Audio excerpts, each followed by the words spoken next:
बात की तरफ उसका चिंतन, उसका ख्याल विचार बड़ी तेजी के साथ उधर बढ़ रहा। भौतिकवाद का मतलब होता है शरीर की रक्षा करना, यानी हमारा ये शरीर ये भौतिकी है। भौतिकी का मतलब जिसमें बराबर परिवर्तन होता रहता, इस चीज़ को भौतिकी वस्तु कहा जाता।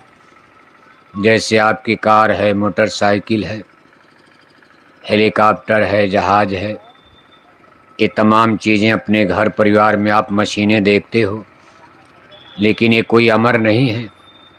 पुरानी हो जाएगी, आप उसको कबाड़े में डाल दोगे, वहाँ उसको काट पीट करके फिर लोहे को गला दिया जाएगा, फिर आप नई कार मोटरसाइकिल खरीदते हो।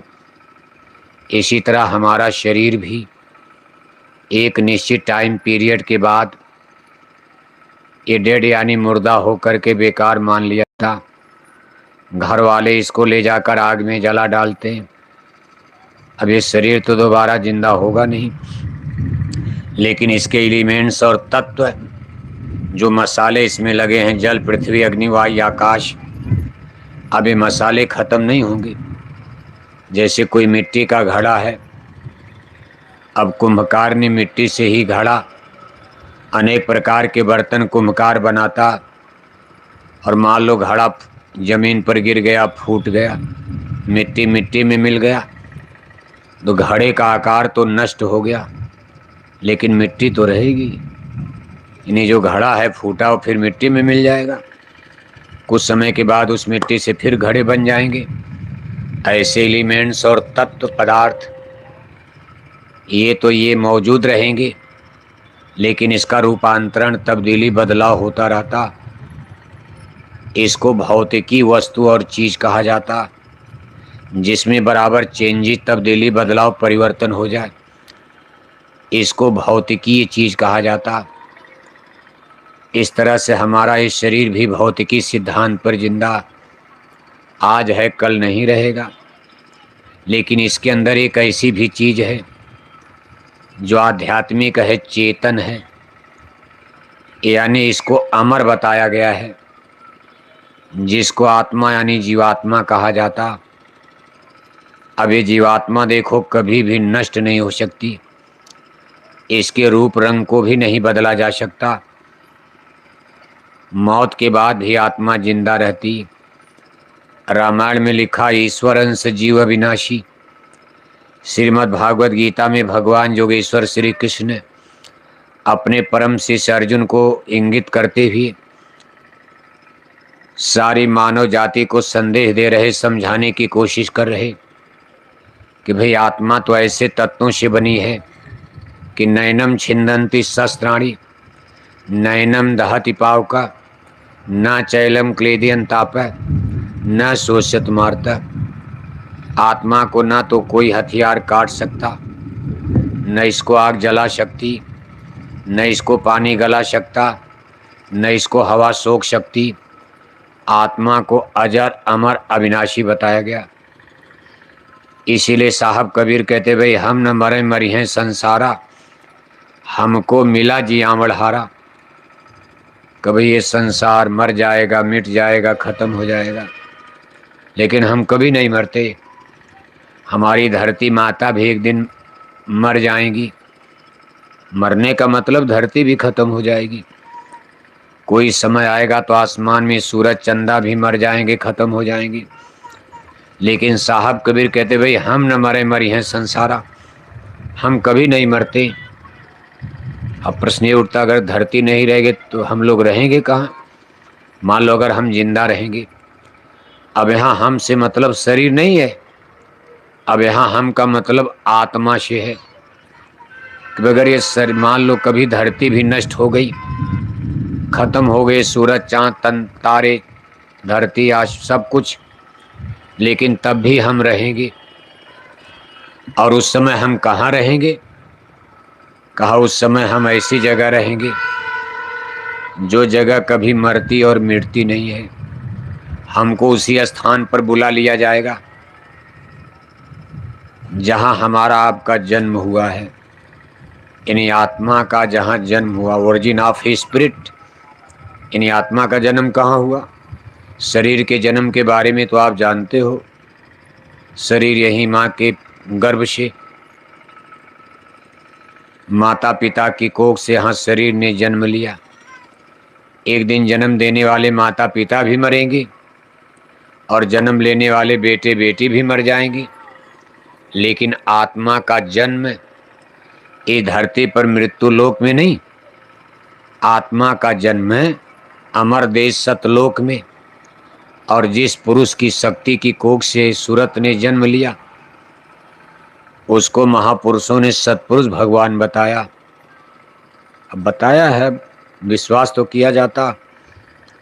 अब सत्पुरुष भगवान तो कोई जानता भी नहीं, किसी से कहो तो दुनिया राम और कृष्ण, ब्रह्मा विष्णु शंकर देवी देवता, बहुत कोई होगा स्वर्ग वैकुंठ की बात करता। हिंदू लोग, मान लो यहाँ कोई मुसलमान तो नहीं है, सब लोग हिंदू धर्म को ही मानने वाले बैठे हो। और काम कितना बड़ा करना है शाकाहारी धर्म का, यानी मुसलमानों को भी सुनाना। दुनिया ऐसे बदल जाए, केवल हिंदुओं से बदल जाएगी। और हिंदू भी तो ज़्यादा मांसाहारी हैं, इसलिए अभी तो हिंदुओं को ही मुरैना में सुनाना। आज आपको सुनकर के आश्चर्य होगा कि 80% हिंदू भारत में मांस खाते। कितने हिंदू? कितने हिंदू? जोर से बोलो। अबे जो आपको लोगों को बताना उसको जानते तो रहो आप, नहीं तो शाकाहारी धर्म क्या समझाओगे आप। 80% हिंदू भारत में मांस खाते। 80% का मतलब आज भारत में हिंदुओं की संख्या 1 अरब 4 करोड़ है, मुसलमानों की संख्या 18 करोड़ है, बाकी 8 करोड़ में सभी धर्मों के लोग, ईसाई जैनी बौद्धिस्ट पादरी यहूदी। अब सब धर्म के लोग तो भारत में नहीं रहते। दुनिया में धर्म भी कितने हो गए? 4200 धर्म। बताओ आप, 4200 धर्म का नाम याद करना कठिन है। अगर 4200 धर्म का नाम लिख दिया जाए एक जगह, एक छोटी मोटी बुकलेट किताब पुस्तिका बन जाएगी। और आपको किताब दे दी जाए सभी धर्मों का नाम याद करो, जिंदगी बीत जाएगी, भुला ही जाएगा। और इन धर्मों के सिद्धांत क्या बनते? सभी धर्मों के किताबें बन चुकी, जैसे हिंदू धर्म की किताब रामायण गीता वेद भागवत शास्त्र पुराण, ऐसे दुनिया के सभी धर्मों ने किताब भी बना लिया। मुसलमानों ने अपनी किताब बना लिया, पाक कुरान और मजीद कहते हैं। देखो भाई, लाउड स्पीकर आपका गड़बड़ कर रहा, कहाँ गए?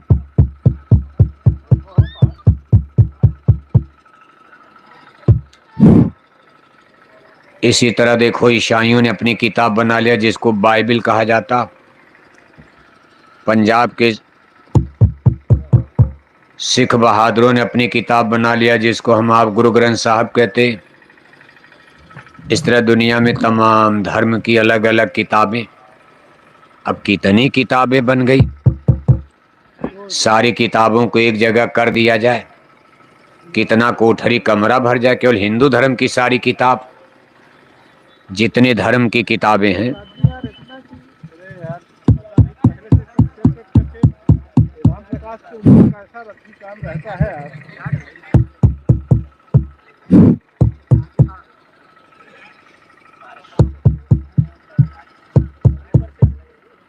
जनरेटर चल रहा है, तार नहीं है। एक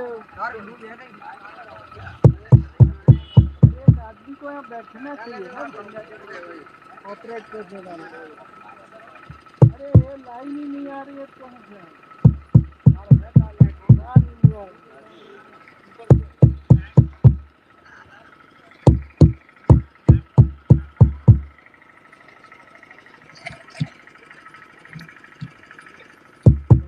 पावर ही नहीं आ रहा है।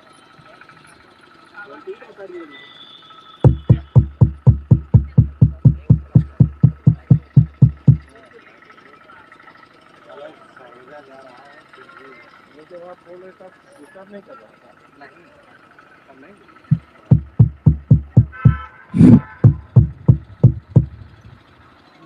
वहाँ से वो तार निकल गया। तो देखो आप,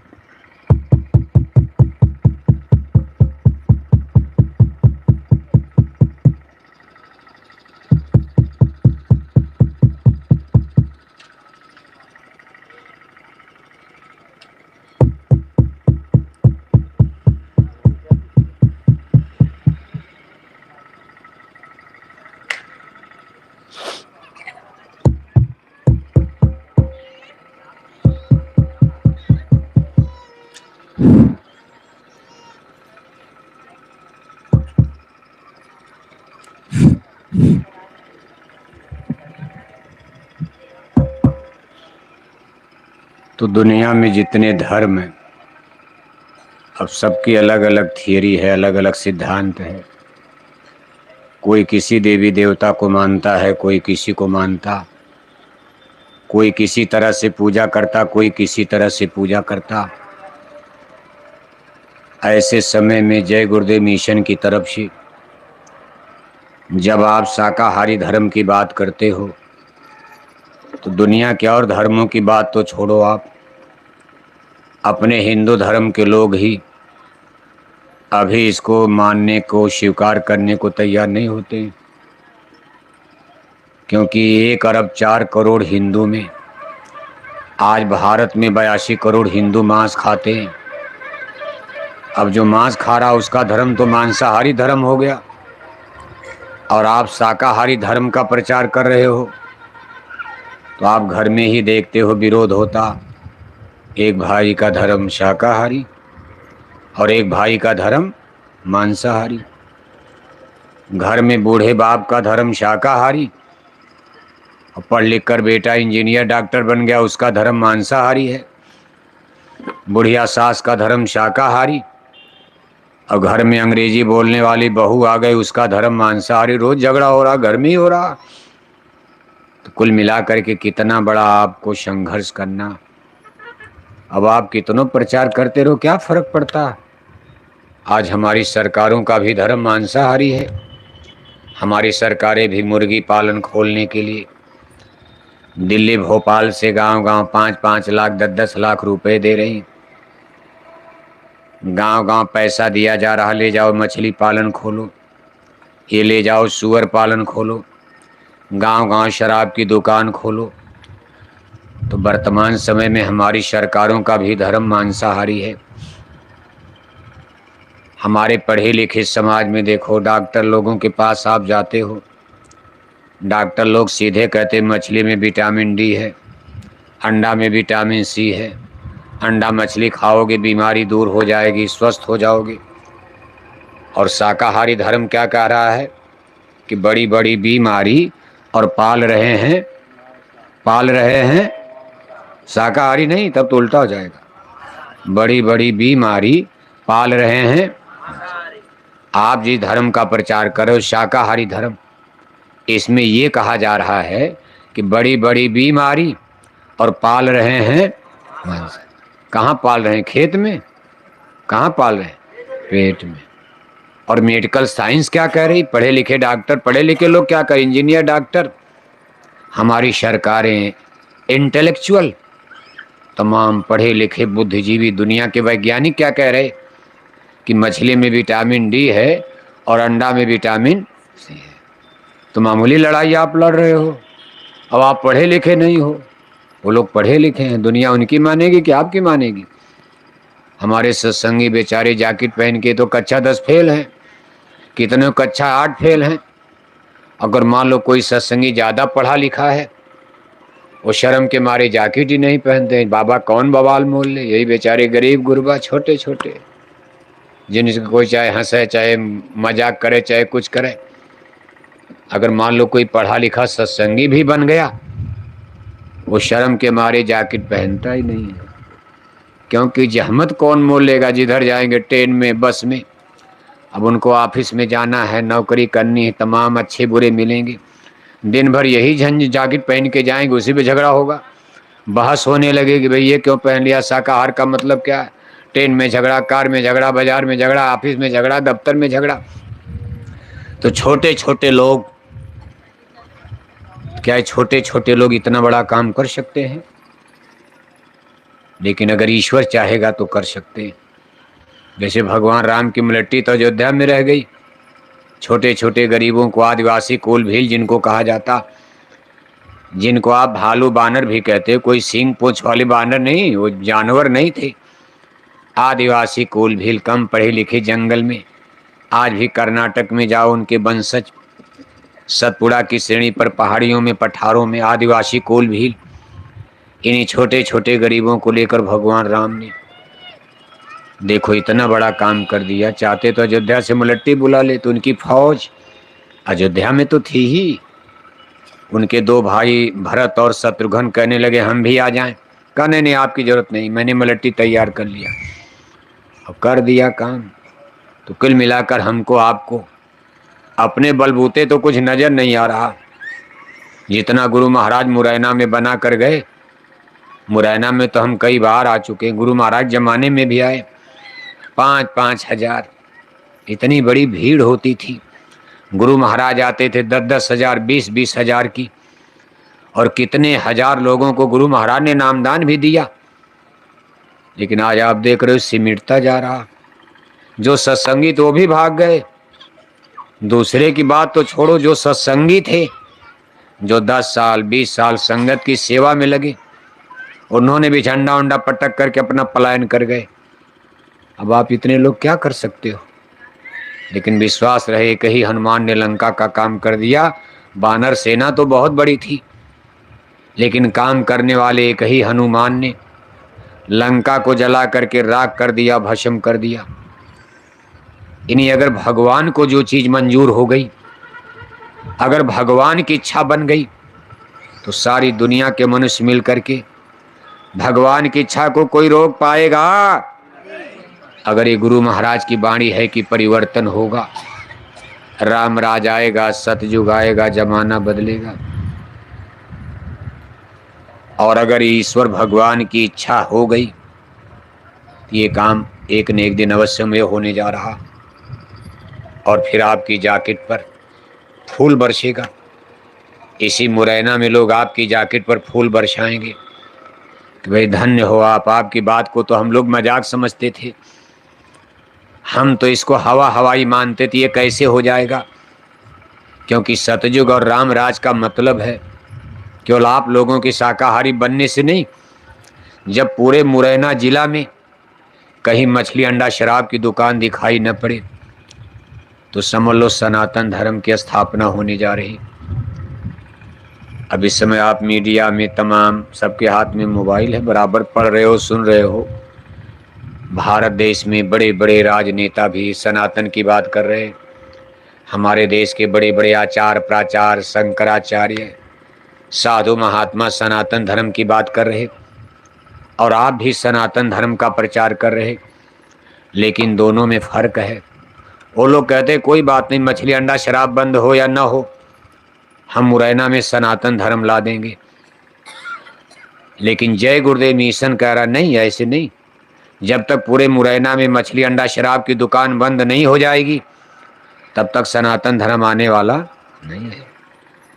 दोनों में बहुत बड़ा मतभेद है। इसीलिए गुरु महाराज ने कहा बच्चा हमारी कोई नकल मत करना, हमारी कोई नकल करोगे फंस जाओगे, मारे जाओगे। लेकिन लोगों को लालच आया, भाई गुरु जी का झंडा ऊंचा हो रहा, चलो हम भी नकल करके घोषणा कर दिया, काफिला निकालने लगे।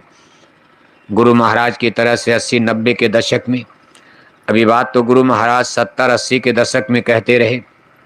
जब गुरु महाराज का प्रचार बढ़ा तो गुरु महाराज तो अंतर्जामी और देख रहे तमाम साधु महात्मा भारत में खड़े हो रहे, दाढ़ी बढ़ा लिया, बाल बढ़ा लिया, गिरवा नीला सफ़ेद पहन लिया। गुरु महाराज की तरह वो भी काफिला निकालने लगे, प्रचार करने लगे। पहले वो लोग कथा वाचक थे, कथा करते थे, कीर्तन करते थे। सत्संग कोई भारत में जानता नहीं था। राधा स्वामी मिशन को छोड़कर कौन जानता था। लेकिन गुरु महाराज की नकल करके लोगों ने कहा भाई कथा कीर्तन में तो नहीं, सत्संग के नाम पर जनता आ रही। गुरु जी के पास कथा के नाम पर नहीं, सत्संग के नाम पर भीड़ आ रही। तो भारत के महात्माओं ने नकल करके सत्संग शुरू कर दिया। कहा हमारा भी सत्संग है, हमारा भी सत्संग है। अब उनका सत्संग हो रहा। तब गुरु महाराज ने उस समय चेताया था कि बच्चा हमारी कोई नकल मत करना, हमारी नकल करोगे तो गैर फंस जाएगा। जब गुरु महाराज ने सतयुग आने की घोषणा की 80 के दशक में, राम राज आने की घोषणा किया 70-80 के दशक में, तो गुरु महाराज से लोगों ने कहा था गुरु महाराज आप तो तारीख महीना सन भी बता सकते हैं। गुरु महाराज ने कहा बिल्कुल बता सकता हूँ, मैं तारीख बता सकता हूँ, महीना बता दूंगा, सावन होगा कि भादों होगा। मैं साल बता सकता हूँ, किस साल में किस महीने में किस दिन सतयुग की स्थापना होगी। लेकिन मैं बताऊंगा नहीं, क्योंकि लोग और नकल करेंगे। अपना झंडा ऊंचा करने के लोग तुरंत भविष्यवाणी करेंगे और कहेंगे हम सच जुगलारे फला तारीख को आ जाएगा, इसलिए मामला बिगड़ जाए। गुरु महाराज ने कहा जब आना होगा आएगा, लेकिन मैं इसको नहीं बताऊंगा। फिर भी लोगों ने नकल कर लिया जो कुछ। अब तो देखो तमाम लोग महीना साल बता देते, 24 में आ जाए, कोई कहता 25 में, और होता जाता कुछ नहीं, और सब लोग धोखा खा जाते, लोगों की वाणियां गलत हो जाती। लेकिन गुरु महाराज ने कोई साल और तारीख नहीं बताया, बस इतना ही कह दिया है कि राम कलयुग में कलयुग जाएगा और कलयुग में सतयुग आएगा, राम राज आएगा, परिवर्तन होगा। और गुरु महाराज की जब नकल कर लिया लोगों ने, चेला चप्पर तो बनाया। जनता है, जनता को क्या पता कि जय गुरुदेव में सही है कि उसमें सही है कि वहाँ सही है। भारत की जनता तो पीपल में भी भगवान मान के पूजा कर लेगी, क्या फर्क। गंगा गोदावरी भी पूज लेगी, 1,00,000 2,00,000 वहाँ भी चेला बना लो। कहीं भी नकली भी साधु बन के पहाड़ में खड़े हो जाओ और लोग देख करके कहेंगे अरे भाई एक ऐसे महात्मा जंगल में है जो 2 दिन से भोजन नहीं किए, जनता में हल्ला मचेगा, पूरे सिद्ध महात्मा, कभी वो पानी भी नहीं पीते, रात में भले दूध पी ले और दिन में कोई देखा नहीं, लोग कहते भाई पानी भी नहीं पीते, केवल ऐसे ही रहते हैं। बस अगल बगल की जनता भाग के जाएगी, महाराज हो सकता है यहीं से लाभ मिल जाए। जनता को तो लाभ से मतलब, लाभ क्या लेना, कोई मुक्ति नहीं। इस कलयुग में कोई मुक्ति उक्ति नहीं जानता। बस चलो महात्मा, बड़े सिद्ध महात्माएं हैं, बेटा नहीं, बेटा है कोई घर में, बच्चा औलाद नहीं, चलो बेटा दे देंगे। हे महाराज दया करो बेटा मिल जाए, बेटा यही तो दुनिया चाहती। महाराज दया करो मेरे बेटे को नौकरी मिल जाए। हे गुरुजी दया कर दो मेरी एक कोठी और मुरैना में बन जाए। महाराज दया कर दो मेरे पास फैक्ट्री कारखाना हो जाए। अब इसी को दुनिया भक्ति उक्ति मान के धर्म कर्म का मतलब यही मान लिया, यानी संसार की इच्छाओं को विस्तार देना, संसार की माया की वस्तुओं को, झूठे सामान पदार्थ को बढ़ाना। अब दुनिया देखो इसी को पूजा धर्म कर्म मान के आगे बढ़ रही, जबकि धर्म का असली मतलब तो है आत्मा का कल्याण करना, जीवात्मा का। शरीर की रक्षा तो आपकी हो ही रही, इसमें पूजा पाठ। जो लोग भगवान को 10 गाली रोज दे रहे, उनकी भी मेरा नाम में कोठी है, कोठी बनाने के लिए पूजा। जो रामायण गीता नहीं मान रहे, मान लो मुसलमान नहीं मानते रामायण गीता, मुसलमान गरीब है, मुसलमान खाने के बिना मर रहे हैं। बल्कि जो लोग रामायण गीता बहुत पढ़ रहे हैं उनको देख तो आप कितने बेचारे भीखे मांगते रह जाते हैं। ये तो सब कर्म पर आधारित विषय है। इस भौतिकी संसार में, संसार के सामान और पदार्थ, ये चीजें तो आपको पूर्व जन्म के कर्म के अनुसार मिलती रहेंगी। अगर आपके भाग्य में निश्चित हो चुका कि आपको मंत्री मिनिस्टर इस जन्म में बनना, किसी जन्म का कर्म अच्छा कर दिया और भगवान ने निश्चित कर दिया आपके खाते में डाल दिया, जैसे बैंक में पैसा डाल देते हो, आपके किस्मत के खाते में पड़ गया भाई अगला जन्म आपका मिनिस्टर बनना, एमपी एमएलए बनना। अब आप भगवान को रोज गाली दो मंच लगाकर, कहो रामायण जला दोगी, तभी एमपी बन जाओगे, आप मिनिस्टर बनोगे, झंडा ऊंचा रहेगा और आपके खाते में गरीबी है। रोज माला पूजा करो, साधु बनकर घूमो, भीख मांगते जीवन बीत जाएगा। ये विषय जो शरीर रक्षा का है, संसार के भौतिक संसाधन सामान पदार्थ, ये कर्म पर आधारित विषय होता। इसमें भजन भक्ति पूजा साधना उपासना का विषय नहीं। जब आप भजन करोगे, भक्ति करोगे, साधना उपासना करोगे, ये आत्मिक विकास का विषय हो जाता। भाई आत्मा, हमारी आत्मा जन्म मरण से निकलकर अब यहाँ से निकल ही लिया जाए। न राजा बनना, न रंक बनना, न अमीर बनना, न गरीब बनना, न यहाँ आदमी बनना, न गाय बैल कुत्ता बिल्ला बनना। इस जन्म मरण से ही निकलने की तैयारी किया जाए। इसको कहते हैं आत्मरक्षा। आत्मा की रक्षा के लिए भजन कर्म होता, नाम कमाई, शब्द कमाई, और नाम संतों का विषय है। नाम है केवल संत अधीना, संत बिना कोई नाम न चीन्हा।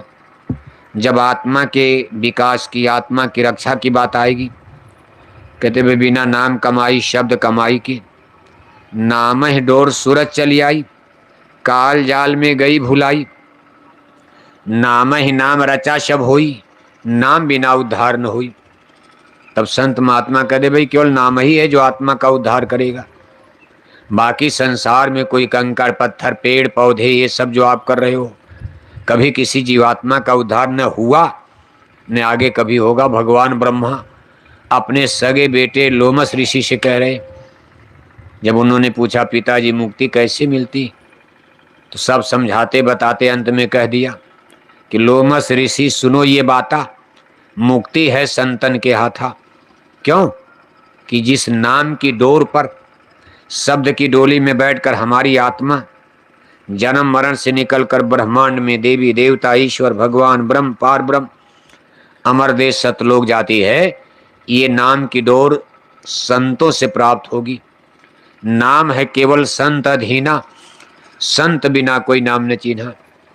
अब बात बिल्कुल सच्ची पक्की हो गई। गंगा में भी नहीं है, जमुना में नहीं है, हिमालय पहाड़ में नहीं है, सतपुड़ा पर्वत में नहीं है, आम जामुन पीपल के पेड़ में नहीं है, कापी किताब में नहीं है, यानी इस संसार में कहीं भी नाम नहीं है।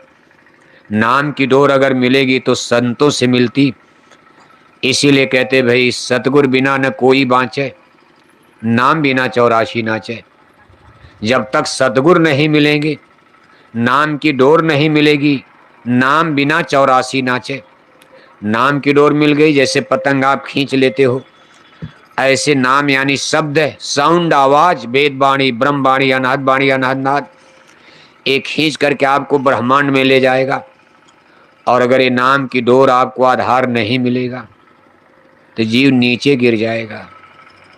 फिर ये 84 में नाचेगा। 84 माने गाय बैल कुत्ता बिल्ला कीड़ा मकोड़ा, और जो कुछ आप कर्म करोगे उसी में जन्म हो जाएगा। ये बात जब बताई जाती तो कभी कभी लोग नाराज भी होते। कहा बरस एकादश गंग नहाया और तासे जो निमच्छ की पाया। लोमस ऋषि ने खुद कहा अपने पिता ब्रह्मा से, करे पिताजी मैं कितने दिन तक गंगा में नहाता रहा, कई जन्म तक, और जब मैं मरा तो जह आशा तह बाशा, उसी गंगा में मछली बनकर मैं पैदा हो गया। जिसकी पूजा किया वही जन्म हो गया। पहाड़ की पूजा किया, पहाड़ में जन्म। पेड़ की पूजा किया, पेड़ में जन्म हो गया। पानी की पूजा किया, पानी में कच्छ बच्छ मगरमच्छ घंट घड़ियाल बनकर मछली बनकर पैदा होता रहा। यानी जहाँ आशा तह बाशा। अगर सदगुरु में आशा है, नाम में आशा, सदगुरु में मिल जाओगे। सदगुरु भगवान से मिले, मरते समय सदगुरु की याद आएगी, नाम की याद आएगी, और सदगुरु परमात्मा से आप अमर देश सतलोक पहुंच जाओगे। चूंकि ये सिद्धांत है, जह आशा तह बाशा। यानी आदमी जीवन भर जिस चीज की इच्छा तो बहुत होती, लेकिन कोई कोई इच्छा विशेष होती, और मरते समय हर चीज़ों की याद आती। अब जहाँ आपका लगाव ममता ज़्यादा होती, मौत के समय उसकी इच्छा बहुत ज़्यादा होती। लोग कहते भाई फला आदमी से मुलाकात करने की हमारी इच्छा है। अब आदमी तो दुबई में, लोग कहते अगर बुला देते आप, मान लो नहीं आ पाया, मान लो आदमी नहीं आया, तब तक प्राण निकल गए, अब उसी घर में जन्म हो जाएगा, वहीं जन्म हो जाएगा। यानी मौत के समय जो इच्छा प्रबल शक्ति बलवान बनेगी, उसी डोर पर जीव जाकर के गिर जाता है, जन्म मरण में फंस जाता। एक देखो दृष्टांत आता, आप अच्छी तरह समझ जाओगे। काशी नगरी बनारस में साहब कबीर सदगुरु के रूप में जब विराजमान थे, एक बार गंगा नदी को पार करके एक चौधरी लोगों के गांव में पहुंचे। चौधरी लोग माने किसान लोग। किसान में कई लोग आते, जैसे यादव हैं, कुर्मी हैं, कुशवाहा हैं, पटेल हैं, जाट हैं, गुजर हैं, यानी जो लोग भी खेती का काम करते हैं, मान लो, बाकी और लोगों को। अब वो किसानों का गांव, वहाँ पहुँच गए तो वहाँ एक कोठी हवेली, एक बढ़िया घर मकान था। उस कोठी हवेली के सामने एक चौधरी बेचारे, उनका बुढ़ापा आ गया। तो बुढ़ापा माने चौथापन। जवानी गई, बचपन गया, बीत गया, बुढ़ापा है। अब बुढ़ापे में आदमी कोई काम तो कर नहीं पाता, खेती कर नहीं पाएगा, नौकरी कर नहीं पाएगा। दुकान बिजनेस व्यापार में बैठ नहीं पाएगा तो लोग अक्सर बुढ़ापे में क्या करते हैं, आराम से नहाए खाए अपना पलंग चारपाई बिछा के घर के सामने सोते रहे। घर वाले भी कहते दादा घर देखेंगे। नौजवान लोग तो मंडी बाजार खेत खलिहान, लोग कहते भाई चलो बूढ़े दादा हैं, कम से कम घर पर आए गए लोगों को अटेंड करते रहेंगे। तो बुढ़ा आदमी घर पर ही अपना ड्यूटी देता रहता। तब तक बहू आती है, घर में लाला पैदा हो गया, नाती ला करके बुढ़े के गोद में, हेलो बाबा लाला खिलाओ आप। अब बुढ़ा बेचारा हलो लल्ला कर रहा है, उसको भी नहीं पता मरने वाला है, मरने के बाद कोई लल्ला लोला काम आएंगे। तो इसी तरह दुनिया जिंदगी बीत जाती, आदमी समझे नहीं पाता क्यों जन्म लिया। खाते पीते सोते मर जाते, रात गंवाई सोई के, दिना गंवायो खाए, हीरा जन्म अमोल था, कौड़ी बदले जाए। अंत में आदमी हार जाता, जीव आत्मा भटक जाती। जीवन तो बीत ही जाएगा, पाप करोगे तब भी बीत जाएगा, लेकिन उसके बाद परिणाम रिजल्ट क्या आता, नरकों में डाल देते हैं। क्योंकि फिर आपको वहीं ले जाएंगे पकड़ करके। सिपाही नहीं जाना है तब तो ठीक, और चलना है, और जब वहाँ चलोगे तो फिर वो क्या क्या पूछेंगे, क्या जवाब दोगे आप। तो देखो आप साहब कबीर जब गए तो चौधरी बेचारे को लगे सत्संग सुनाने का। देख भाई चौधरी, तेरे जिंदगी का 3 पन तो बीत गया, शिशु अवस्था, बालकाल अवस्था और जवानी अवस्था। अब तेरी जिंदगी का आखिरी दिन बुढ़ापा आ गया। तूने दुनिया में बहुत कमाया, बहुत बनाया, घर मकान कोठी हवेली जमीन बगीचा सब बना लिया, लेकिन तेरे जीवन का असली काम तो कुछ नहीं हुआ। तू पैदा हुआ था अपनी आत्मा के कल्याण के लिए। ये ही तन कर फल विषय न भाई, स्वर्ग स्वल्प अंत दुखदाई, नर्तन पाय विषय मन देही, पलट सुधा तेसर बिसले ही, ताय कबों भल कहो न कोई, गुंजा गहे परशमन खोई, बड़े भाग्य मानुष तन पावा, सुर दुर्लभ सदग्रंथन गावा, साधन धाम मोक्ष कई द्वारा, पाय न जेहि परलोक सवारा। परलोक बनाने के लिए, केवल यही लोक नहीं, परलोक माने दूसरा लोक। दूसरा लोक माने मौत के बाद कहाँ रहोगे, किसके घर में रहोगे।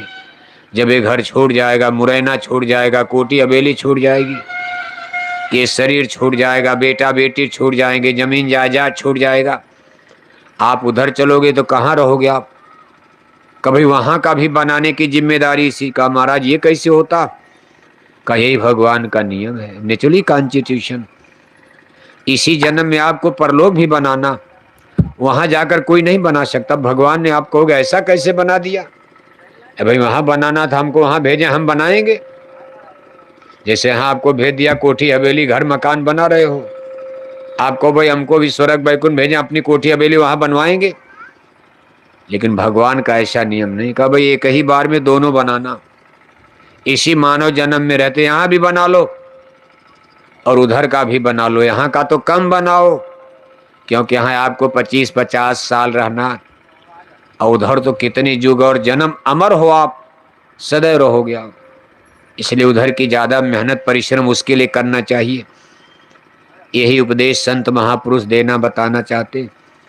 अब साहब कबीर देखो चौधरी को खूब समझा रहे, कहा देखो भाई अपनी आत्मा के लिए भी कुछ कर लो, अब तो तेरे मरने का समय आ गया, चलो जिंदगी का कुछ ही समय बचा हुआ, लेकिन मैं तुमको भगवान के भजन का रास्ता, नामदान गुरु दीक्षा गुरु मंत्र दे देता हूँ। जो जिंदगी तेरी थोड़ी बहुत बची है, थोड़ा सुबह थोड़ा शाम भगवान का भजन साधना उपासना नाम कमाई शब्द कमाई करते चलोगे तो जैसे बूंद बूंद से घड़ा भरता, इसी तरह आत्मधन का अनमोल खजाना तेरे पास आध्यात्मिक दौलत खजाना इकट्ठा हो जाएगा। और मौत के बाद यही तेरी आत्मा की रक्षा करेगा। मान लो नहीं पूरी कमाई हो पाई तो कम से कम अगला जन्म मनुष्य का मिल जाएगा। अगर मेरे बताए रास्ते से पूजा पाठ कुछ कर लोगे तो आपको अगला जन्म कम से कम मनुष्य का मिल जाएगा। क्यों, जब आप बुढ़े हो गए, समय आपके पास कम है, इतनी कमाई कर नहीं पाओगे कि मोक्ष मुक्ति मिल जाए, जन्म मरण छूट जाए।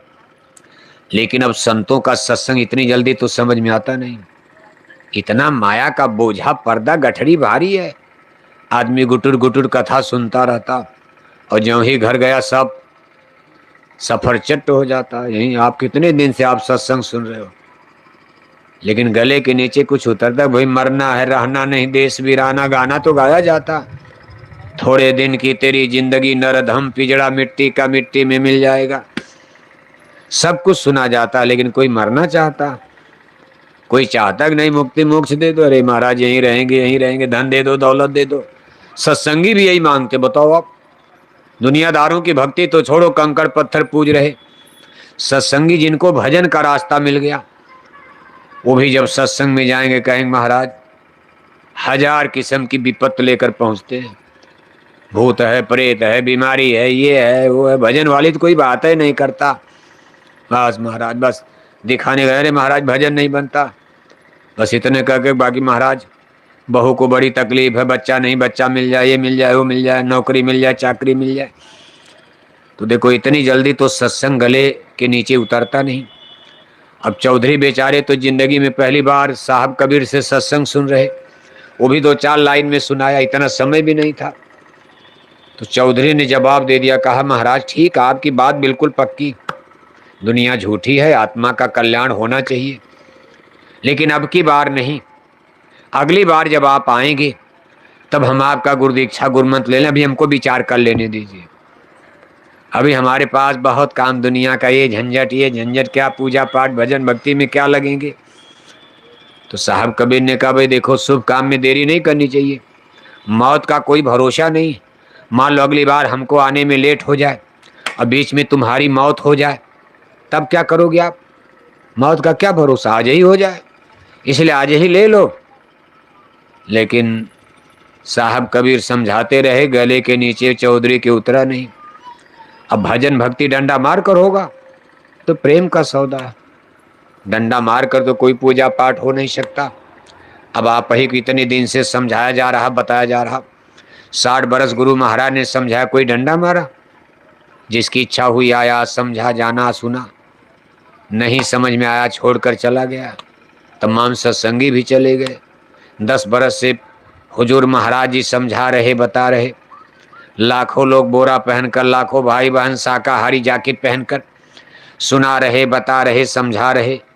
और देखो कितने विनम्र निवेदन के साथ कि हाथ जोड़कर विनय हमारी हो जाएं सब। कोई डंडा तो मारा नहीं जा रहा।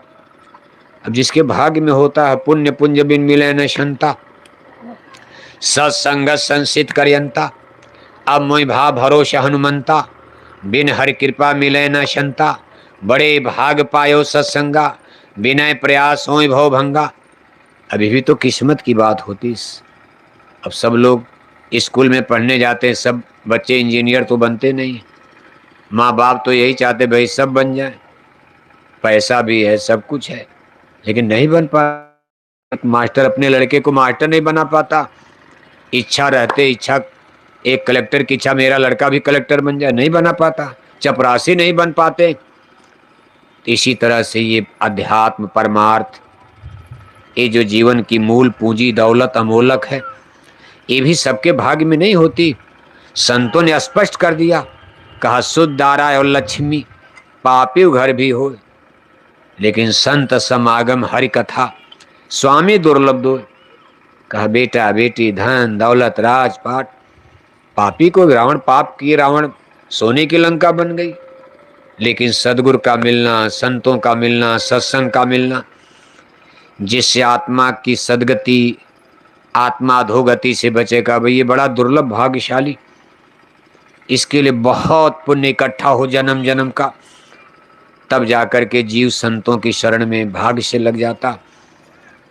तो देखो आप, हो सकता चौधरी साहब का भाग्य कुछ पुण्य कमजोर रहा हो, साहब कबीर वापस चले जाते, निराश हो गए, नहीं समझ में आया।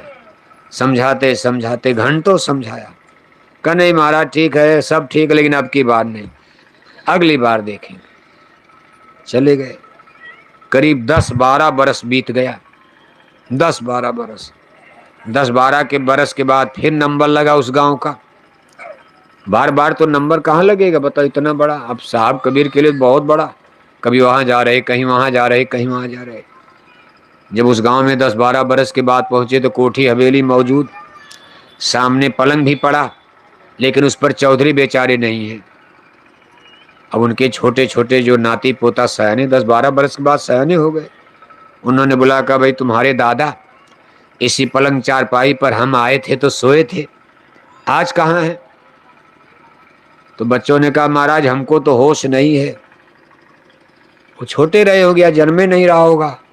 कहा महाराज दादा का नाम तो सुनते लेकिन दादा मर गए, हमने देखा नहीं, हमको होश नहीं। तो साहब कबीर तो अंतर्जामी महात्मा त्रिकालदर्शी, उन्होंने आंख बंद करके देखना शुरू किया कि चौधरी बेचारे मर करके गए कहाँ। तो देखो चौधरी अपने घर में गाय भैंस बहुत पालते थे, दूध का धंधा। चौधरी माने यादव रहे होंगे, और क्या। क्यों आप बनारस में जाओगे गंगा नदी के उस पर, क्यों बाबू साहब? बड़ी जल्दी हाँ कर दिया आप, यादों के नाम पर हाँ बोल दिए। देखो ना हीरो से बहुत जलते हैं ना बाबू लोग। कहाँ भले अहिर गाय बने बैल बने, क्या फर्क पड़ता है? तो सबको बनना पड़ेगा।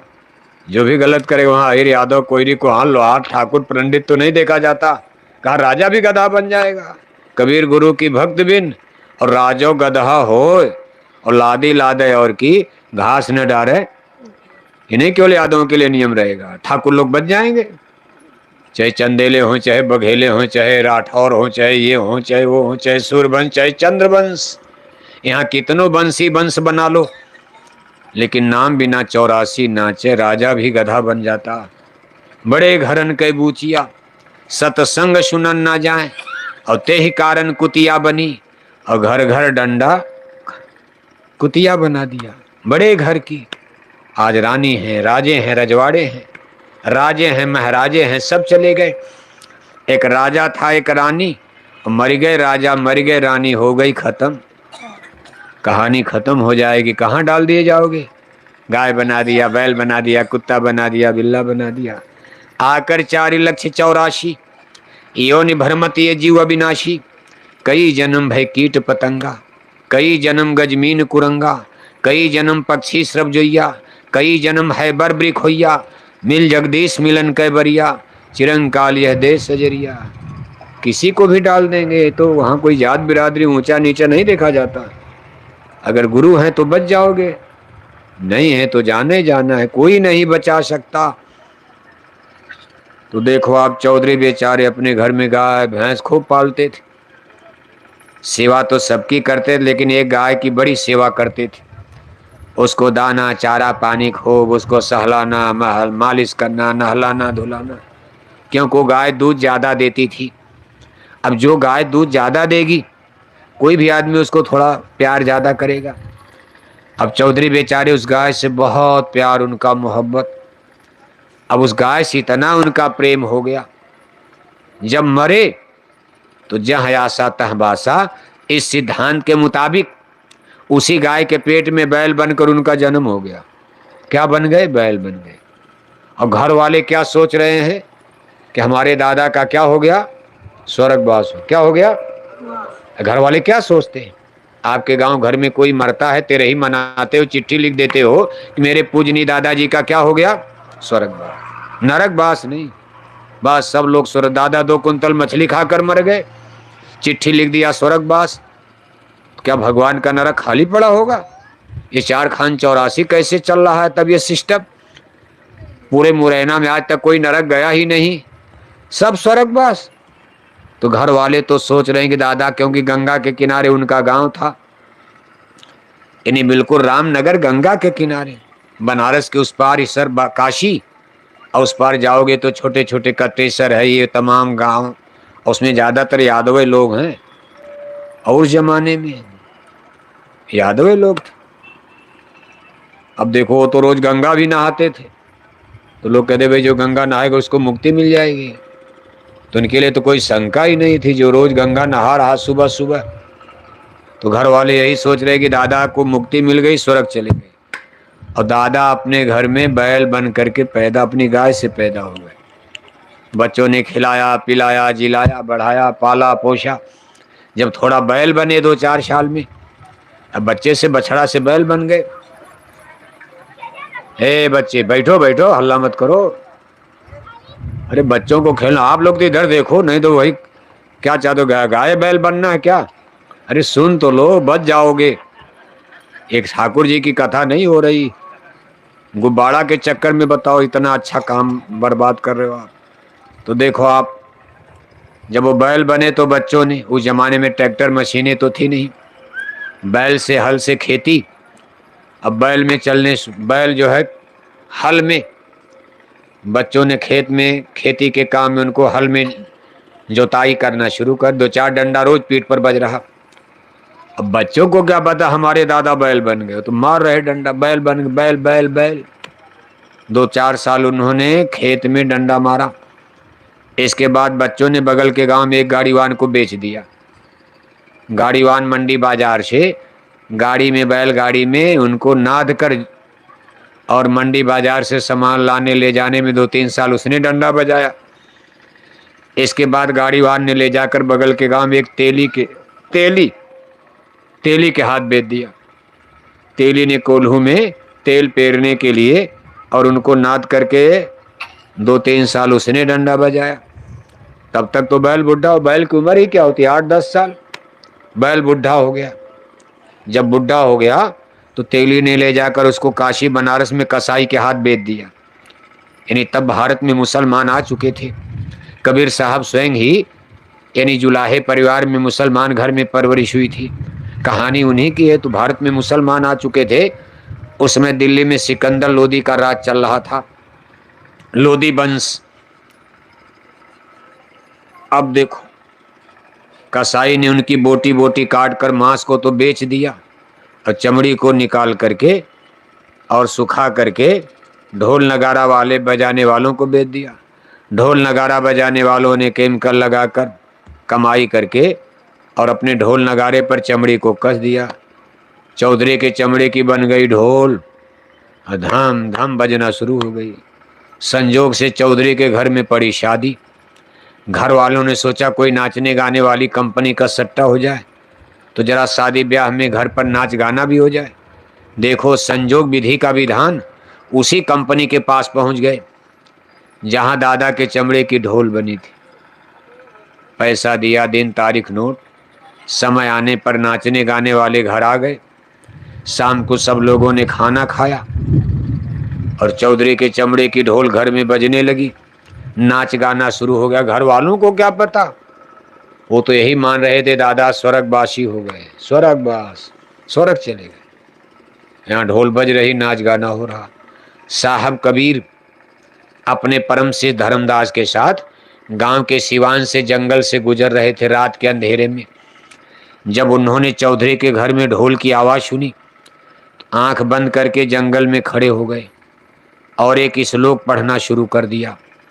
कहा, बैल बने हल में जुते, फिर गाड़ी में दीन, और तेली के कोल्हू चले, बेच कसाई दीन, मांस कटी बोटी बिकी, चमड़न मढ़ी नगार, कछु करम बाकी अभी, ऊपर पड़ती मार।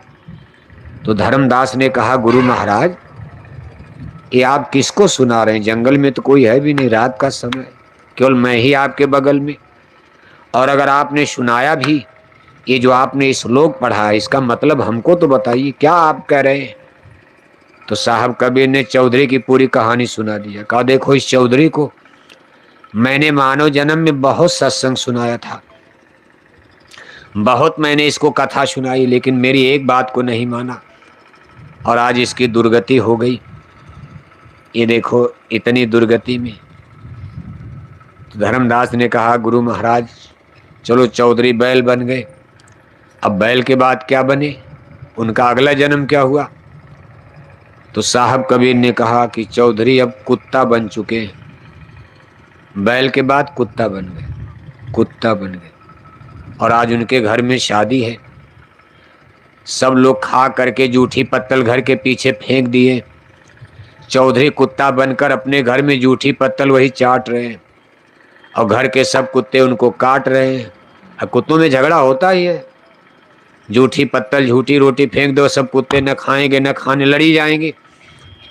चौधरी बेचारे जूठी पत्तल चाट रहे, गांव के कुत्ते काट रहे, झगड़ा हो रहा। धर्मदास ने कहा, गुरु महाराज ये जीव की ऐसी गति। तो साहब कबीर ने कहा, भाई संत महापुरुष तो समझाते हैं, लेकिन ऐसा माया का जोर है, बेग है कि जीव बेचारा जीव हृदय तिमोह बिसेखी, छूट न ग्रंथि परे किम देखी। इतने बंधन में माया ने जकड़ डाला है कि संतों की ज्ञानप्रद बातें जीव के गले के नीचे उतरती नहीं। वो बराबर यही चाहता, महाराज दुनिया दीजिए, हमारा संसार बढ़ाइए, मरने के बाद वाली बात बाद में देखा जाएगा, अरे पहले यहाँ दीजिए, रोटी कपड़ा मकान, ये दीजिए वो दीजिए। कहा, बधे तुम गाढ़े बंधनान।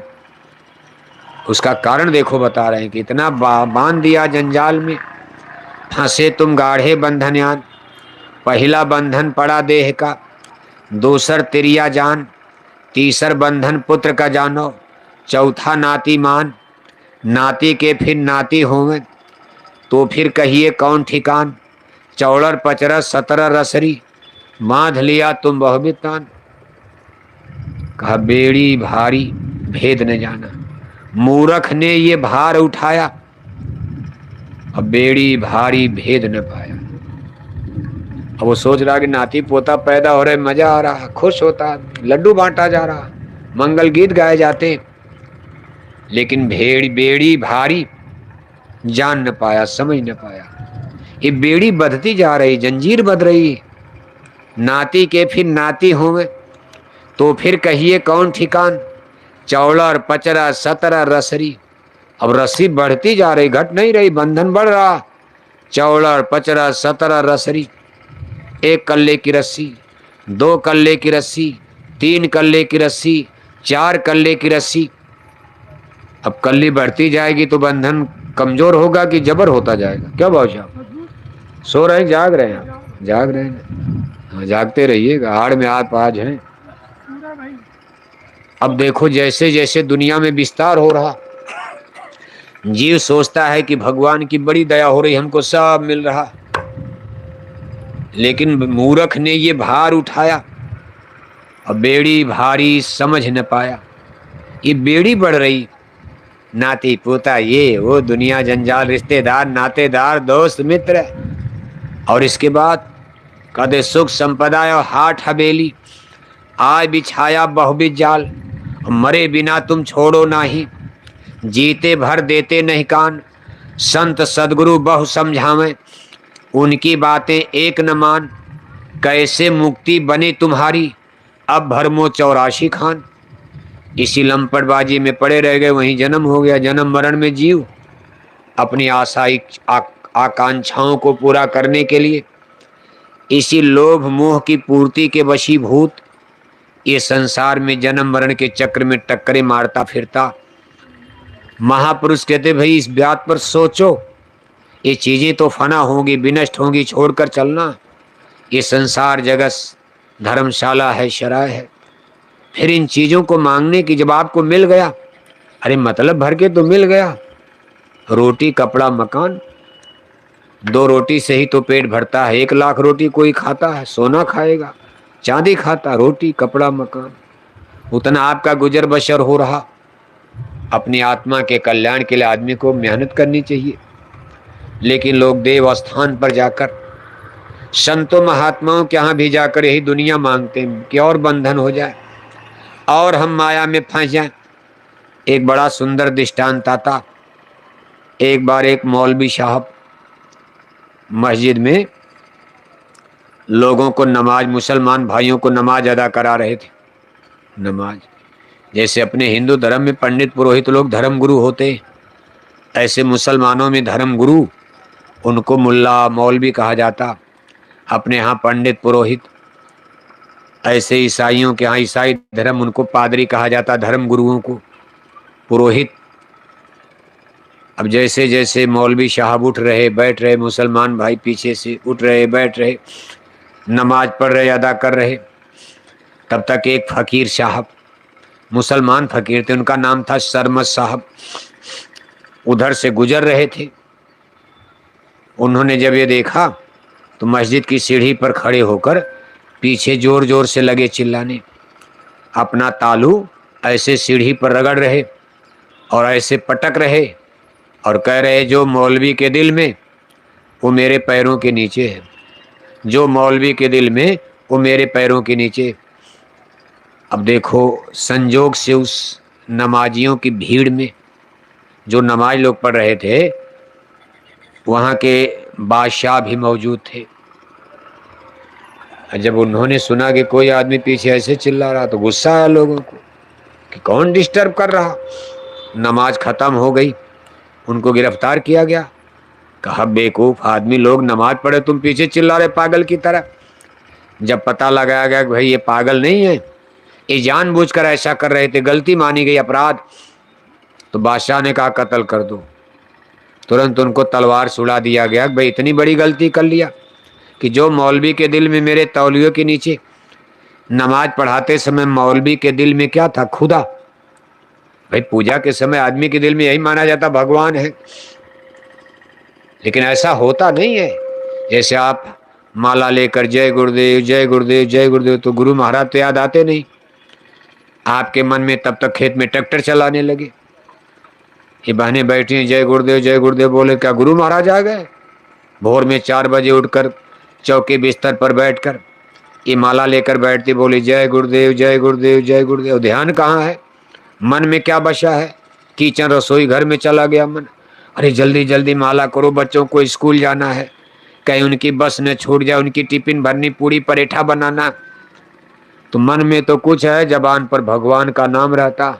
ऐसे सबका मन है बड़ा बैरी, इसीलिए कहा बड़ा बैरी है मन घट में। अब देखो मौलवी साहब जब उन्होंने कहा तो लोगों ने, बादशाह ने कहा रंज माना बुरा माना कि भाई मौलवी नमाज पढ़ा रहे, तो उस समय वो बोल रहे अल्लाह हो अकबर। तो उनके हृदय में तो अल्लाह होगा, भगवान होगा, खुदा होगा।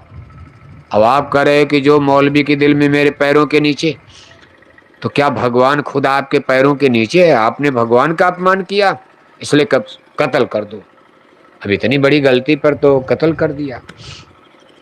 जब उनका सर कट करके नीचे गिरा तब भी सर बोल रहा, कटा सर बोल रहा कि जो मौलवी के दिल में मेरे तौलिए के नीचे, जो मौलवी के दिल में मेरे पैरों के नीचे। तो बादशाह घबरा गए कि अरे ये क्या हो गया? कटा सर जो है चिल्ला रहा। इसके माने कोई फकीर, ये तो कोई मालूम पड़ता चमत्कारी महात्मा को हमने मार डाला। तब तक उनके गुरु महाराज यानी सरमत साहब के गुरु महाराज उधर से गुजरते, वो भी जा रहे थे। जब देखा मेरे शिष्य का कत्ल हो गया और कटी गर्दन चिल्ला रही, तो गुरु महाराज वहाँ खड़ा होकर बादशाह से कहने लगे भाई आपने बड़ी गलती कर दिया, इस बेचारे को क्यों मार डाला? तो उन्होंने कहा महाराज इसने गलती किया था, ये कहता था जो मौलवी के दिल में मेरे तलवे के नीचे, इसने खुदा का भगवान का अपमान किया। लोग नमाजी नमाज पर बीच में हल्ला मचाया, शोर। इतनी गलती छोटा बच्चा भी नहीं करेगा। तो गुरु महाराज ने कहा नहीं नहीं, ये मेरा सच्चा भक्त है, कभी गलती कर ही नहीं सकता। सच्चा सत्संगी भक्त है, जो वास्तव में सच्चा भक्त है, उससे कभी गलती हो ही नहीं सकती। इसे गलत बोला नहीं, इसने जो बोला बिल्कुल सही बोला। इसने बोला कि जो मौलवी के दिल में मेरे तलवे के नीचे। बुलाओ मौलवी साहब को। मौलवी साहब को बुलाया गया। कहा भाई आप ये बताओ कि जब आप नमाज पढ़ा रहे थे लोगों को, तो आपके दिल में, मन में, हृदय में क्या था उस समय? तो पहले तो मौलवी साहब ने संकोच किया सही बात बताने में। कहा अरे मेरे दिल में भगवान थे, खुदा थे। लेकिन जब फकीर साहब ने, गुरु जी ने कहा नहीं देखो भाई सही बताओ, नहीं तो हम सबके सामने आपका भेद खोल देंगे। वो तो महात्मा अंतर्जामी, मन की बात जानने वाले का, भाई देखो सही सही आप बता दो, नहीं तो हम आपका भेद खोल देंगे। जब बहुत उनको दबाव दिया तो मौलवी साहब ने हाजिर कहा भाई बात सही है। जब मैं नमाज पढ़ा रहा था उस समय मेरे मन में एक भाव आ गया। मेरे घर में मेरी 18-20 साल की बेटी सयानी हो गई, उसकी शादी नहीं हो पा रही। उस समय मैं खुदा से यही कह रहा था, हे खुदा अगर कहीं थोड़ा पैसा मिल जाता, दौलत मिल जाती, मैं अपनी बेटी की शादी कर लेता। शादी कैसे होगी, चिंता यही है। नमाज हो गई मुझे पता ही नहीं, मैं भी मंत्र बोलता रहा, पीछे वाले भी मेरी भाषा में बोलते रहे, और मेरा पूरा मन ध्यान उस समय अपने बेटी की शादी की चिंता में लगा हुआ था। तो महात्मा जी ने, गुरु जी ने कहा दौलत मांग रहे थे, तू भगवान से दौलत मांग रहा था, पैसा, और कहते हो कि हम नमाज पढ़ा रहे थे अपनी रूह के कल्याण के लिए, रूह को जिंदा करने के लिए। तब उन्होंने एक फावड़ा मंगाया, कुदाल, और उस मस्जिद की सीढ़ी को, जहां उन्होंने पैर रगड़ा था, उस मस्जिद की सीढ़ी को उन्होंने तोड़वाना, उसका इसको तोड़ो। जब मस्जिद की सीढ़ी, मस्जिद के डंडे तोड़े गए तो वहाँ देखो लोहे के, तांबे के, पीतल के बड़े बड़े घड़े निकल गए और उसमें सोना चांदी माल भरा हुआ था। किसी जमाने में किसी ने गाड़ दिया था। जैसे उस जमाने में बैंक तो थे नहीं, इसी तरह दौलत हो सकता, उस मंदिर मस्जिद की दौलत, जैसे मंदिरों में बहुत सोना चांदी पुजारी लोग गाड़ देते थे, लोगों के घरों में सोना चांदी दीवार में गाड़ दिया, आंगन में गाड़ दिया, कोई मिट्टी के घड़े में, गरीब लोग मिट्टी के घड़े में, और अमीर लोग तांबे के, पीतल के, लोहे के बड़े बड़े बर्तन में लगकर गाड़ देते थे। मरते समय अपने बच्चों को बता दे, क्योंकि बैंक थे नहीं, और तब वो पैसे खराब नहीं होते थे क्योंकि सोने चांदी के थे। अब आज के ज़माने में तो कागज़ का नोट चलता है, ऐसे ज़मीन में गाड़ दिया जाए तो कीड़े लग जाएंगे, ख़त्म हो जाएगा, सड़ जाएगा। तो देखो, सब जब दौलत मिली तो महात्मा जी ने कहा भाई ये दौलत ले जाओ, अपने बेटी की शादी भी कर लेना, घर मकान बना लेना, गरीबी दूर हो जाएगी, लेकिन अब नमाज के समय भगवान से दौलत मत मांगना। अब तो अपनी आत्मा के कल्याण के लिए, रूह को जिंदा करने के लिए भगवान से नमाज करना, प्रार्थना करना।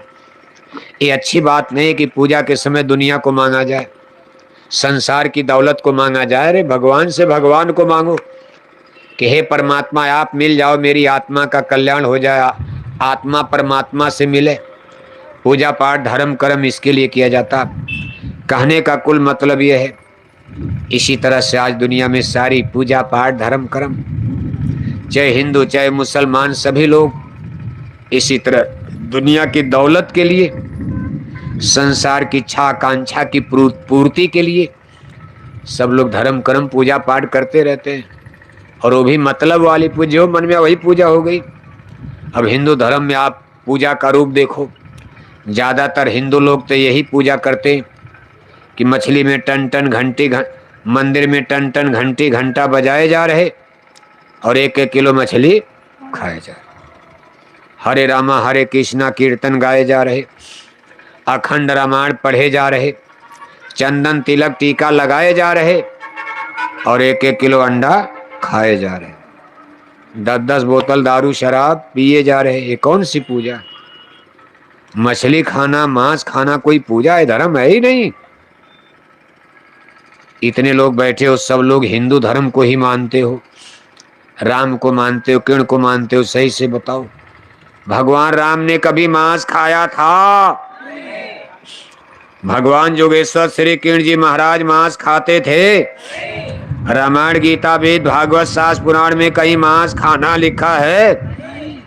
लेकिन आज देखो 82 करोड़ हिंदू आज भारत में मांसाहारी हो चुके। 82 करोड़ का मतलब 82 करोड़ हिंदू मांसाहारी और बच गए 22 करोड़ हिंदू शाकाहारी। 82 करोड़ मांसाहारी और केवल 22 करोड़ आज शाकाहारी। एक हिंदू शाकाहारी तो सामने 4 हिंदू मांसाहारी। जितने हिंदू आज भारत में शाकाहारी, उसका 4 गुना हिंदू आज भारत में मांसाहारी हो चुके हैं, 4 गुना। बताओ आप, इसी बीच में आपका शाकाहारी धर्म का, ये सनातन धर्म का, जिसको सच्चा धर्म कहते, जो सारी मानव जाति पर लागू होता, इसका आप प्रचार कर रहे हो। मेहनत भी बहुत हो रही है। 40 साल तो देखो हम लोगों को बोरा पहनते हो गए, 40 बरस, पूरे 40 बरस आज ये टाट बोरा पहनते हुए हम लोगों को 40 बरस का समय बीत गया। 40 बरस में अरबों अरब रुपया, 1-2 लाख करोड़ नहीं, अरबों अरब, डीजल में, पेट्रोल में, पर्चा में, पोस्टर में, झंडा में, बैनर में, प्रचार प्रसार। आज जय गुरुदेव मिशन का अरबों अरब रुपया खर्च हो गया। लेकिन हम लोग 40 बरस की मेहनत में और इतना रुपया पैसा खर्च करने के बाद आपके मुरैना में बेटों की शराब नहीं छुड़ा पाए और परिणाम उल्टा हो गया। अब पता ये चला कि बेटियों ने भी शराब पीना शुरू कर दी। जिस दिन हम लोगों ने बोरा पहना, बेटियां शराब नहीं पीती थी। सन 1983 में पहना गया। बस केवल बेटे शराब पीते तो उन्हीं की शराब छुड़ानी थी। गुरुजी ने कहा, भाई जो शराब पीते इनको मना करो, शराब बहुत खराब चीज है, ये आदमी के धन और धर्म को नष्ट कर देती, दीन ईमान को खत्म कर देती, इनकी शराब छुड़ाओ। हम लोग लगे, मेहनत हुई, 40 साल की मेहनत में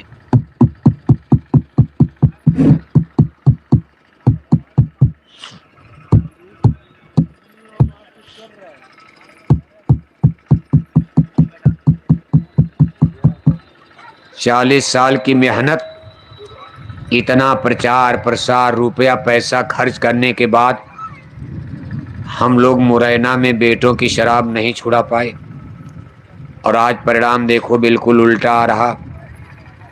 अब बेटियों ने भी शराब पीना शुरू कर दिया। अभी गांव देहात में नहीं, लेकिन भारत के बड़े बड़े शहर जैसे बेंगलोर है, बम्बई है, दिल्ली है, हैदराबाद, चेन्नई, आपके मध्य प्रदेश के 2 बड़े शहर हैं इंदौर, भोपाल, जहाँ बड़े बड़े यूनिवर्सिटी खोले गए विद्या के केंद्र ज्ञान का। आज वहाँ हमारी बेटियाँ 20-22 साल की कोमल मन हृदय बेटियाँ इंजीनियर डॉक्टर की डिग्री लेने जाती, वहाँ की गलत सोसाइटी गलत संगत में पढ़कर वो 11-11 बजे रात तक वहाँ के बड़े बड़े होटल वार क्लब में माँ बाप के चोरी चोरी दारू और शराब पीने लगी। किसी जाने अनजाने के हाथ में हाथ डालकर वो बड़े बड़े शहरों में आधी रात तक नंगा नाच नाचती। तब तक उनको बहलाकर फुसलाकर कोई लेकर जंगल चला गया। माँ बाप को गांव में पता चलता है, परेशान होते, पुलिस खोज रही, माँ बाप खोज रहे। 6 महीना साल भर बीत गया, बेटियां मिलती नहीं हैं। 6 महीना साल भर के बाद बेटी की कटी पटी मुर्दा लाश दिल्ली की सड़कों पर, कहीं जंगल में पेड़ के नीचे सड़क के किनारे कटी पटी मुर्दा लाश मिलती। बताओ क्या समाज बना रहे हो। हमारी बेटियां शराब पीने लगेंगी, कभी भगवान राम का राम राज्य भारत में आएगा। बेटियां शराब पीने लगेंगी, कभी शाश्वत सनातन धर्म की स्थापना हो पाएगी। बेटियां शराब पीने लगेंगी, कभी करप्शन बुराई भ्रष्टाचार मिटेगा। बेटियां शराब पीने लगेंगी, कभी भगवान राम की मर्यादा महिमा बचने वाली है। बेटियां शराब पीने लगेंगी, कभी बूढ़े माँ बाप की इज्जत आबरू मान सम्मान पगड़ी बचेगी। ये क्या कर डाला आपने, कभी आपने सोचा। और लोग कहते रामराज आ रहा। भगवान राम के रामराज में बेटियां शराब पीती थी। अंडे खिलाकर शराब पिलाकर कोई माई का लाल मध्य प्रदेश में रामराज ला पाएगा। भगवान राम के रामराज में अंडा बिकता था, भगवान राम के रामराज में शराब बिकती थी। आज आपके इस मुरैना में मांस खाने वाले घट रहे कि बढ़ रहे, शराब पीने वाले घट रहे कि बढ़ रहे। ये रामराज आ रहा कि रावण राज आ रहा, क्या आ रहा? इसको तो रावण राज कहा जाएगा। रावण राज की तरफ हमारे देश के में लोग कहते हैं हम राम राज की तरफ जा रहे हैं। सब लोग कह रहे हैं, सभी पार्टियों के लोग चिल्ला रहे, बस चिंता मत करो, अब की हम जादू की छड़ी से एक मौका हमको और दे दो। कई बार आपने दिया, कितने मुख्यमंत्री आपने बना डाले होंगे। 75 साल देश को आजाद हुए हो गया, बार बार हम ठीक कर देंगे कर देंगे। लेकिन आज स्थिति है कि बेटियों ने शराब पीना शुरू कर दिया। हमारी बेटियां इंजीनियर बने, डॉक्टर बने, बुराई नहीं। बेटियां टीचर बने, ट्यूटर बने, मास्टर बने, कौन मना करता। हमारी बेटियां एमएलए एमपी बने, कोई बुराई नहीं। लेकिन बेटियां शराब पीने लगेंगी, कभी अच्छे भारत का निर्माण हो पाएगा। चिंता आज इस बात की है। जय गुरुदेव मिशन इसी बात को लेकर एक रिवॉल्यूशन खड़ा करना चाह रहा। कि भाई बेटियों को इंजीनियर डॉक्टर बनाने के पहले इनको अगर आप एमपी एमएलए बनाना चाहते हो, बेटियों को आप प्रधान सरपंच मुखिया एमएलए एमपी मिनिस्टर, इनको आप इंजीनियर डॉक्टर बनाना चाहते हो, उसके पहले आप मुरैना में शराब की दुकानों को बंद कर देना, वरना देश बर्बाद हो जाएगा, मानवता धता बता देगी, फिर धर्म कर्म को कोई बचा नहीं पाएगा। इसलिए हम लोग रावण राज की तरफ बढ़ रहे। रावण राज माने खतरनाक समय, यानी अभी अच्छा समय नहीं। कोई अगर आपसे कहता अच्छा समय आ रहा, वो आपको गप बोल रहा, बहका रहा है। देश के नेताओं को फ्यूचर भविष्य का पता नहीं। सन 24 और खराब, सन 25 और खराब, क्योंकि हम लोग रावण राज की तरफ बढ़ रहे। रावण राज बढ़ता है, फिर कोई हनुमान आता, लंका में आग लगाई जाएगी, जलेगा। फिर राम लक्ष्मण लंका पर चढ़ाई करते, मेघनाथ मारा गया, कुंभकर्ण मारा गया, हिरावण मारा गया। अंत में अधर्म पाप का प्रतीक राजा रावण मारा जाता। सोने की लंका जलकर भस्म होती। लंका के खंडहर पर तब राम राज की नींव पड़ती। इसलिए भी राम राज आने में समय लगेगा। अभी तो रावण राज बढ़ रहा है, अभी कहाँ राम राज की बात हो रही। इसलिए प्रेमी भाई बहनों, ये बात जरूर है कि भगवान की दुनिया, ईश्वर का संसार है। अब यहाँ उनके सिस्टम है, परमात्मा चाहेंगे सब हो जाएगा, नहीं चाहेंगे हमारी कई पीढ़ी बीत जाए, हम आप क्या कर पाएंगे। बड़े समाज सुधारक आए चले गए, तमाम ऋषि मुनि साधु महात्मा चले गए, कबीर नानक दादू दरिया, लेकिन अगर ये गुरु महाराज की वाणी है और अकाट्य वाणी है तो ये वृथा नहीं जाएगी। देखो, आप गांव में एक कहावत कहते हो कि आदमी दो ही चीज से मानता। गांव में लोग कहते हैं या तो माने बात से और नहीं तो माने, नहीं तो माने, जोर से बोलो, या तो माने बात से और नहीं तो माने। अब हम तो नहीं बोलेंगे, मशीन लगी है, लेकिन आपकी आवाज इसमें नहीं आ रही, जोर से बोलो आप। या तो माने बात से और नहीं तो माने, फिर भी इसमें नहीं आएगी। हम बोलेंगे तो गड़बड़ हो जाएगा, मशीन पकड़ रही है। यानी बात, या तो बात से, बात माने सत्संग। जैसे गुरु महाराज 60 वर्ष तक अपील करते रहे कि हाथ जोड़कर विनय हमारी हो जाएं सब। अपील ही तो है, बात है। आज 10 साल से पूज महाराज जी अपील कर रहे, हाथ जोड़कर विनय हमारी हो जाएं सब।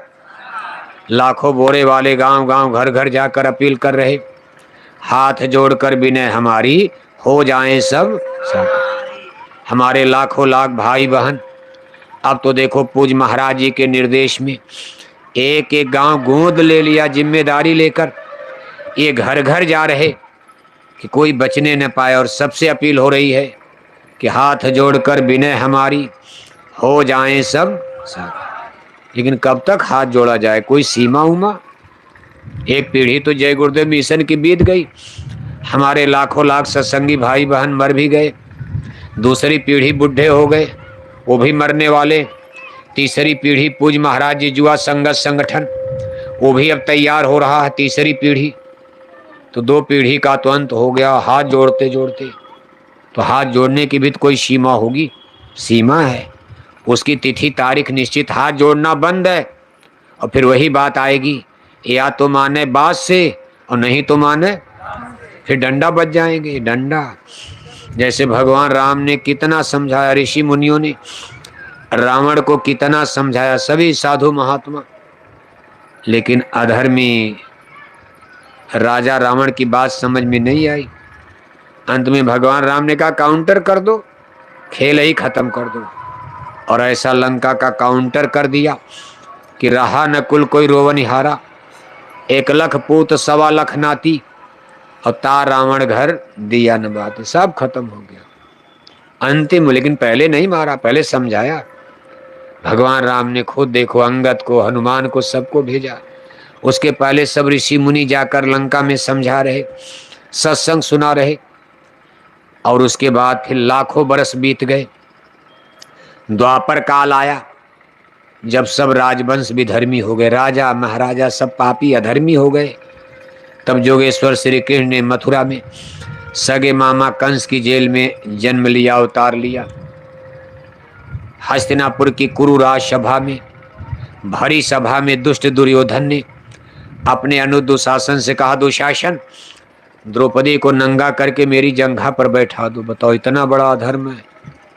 सब बूढ़े बुजुर्ग बैठे, दुर्योधन कह रहा अपने खानदान की बहू, ये भी नहीं कोई जंगल पहाड़ से आई हो, द्रौपदी तो उसी घर की थी।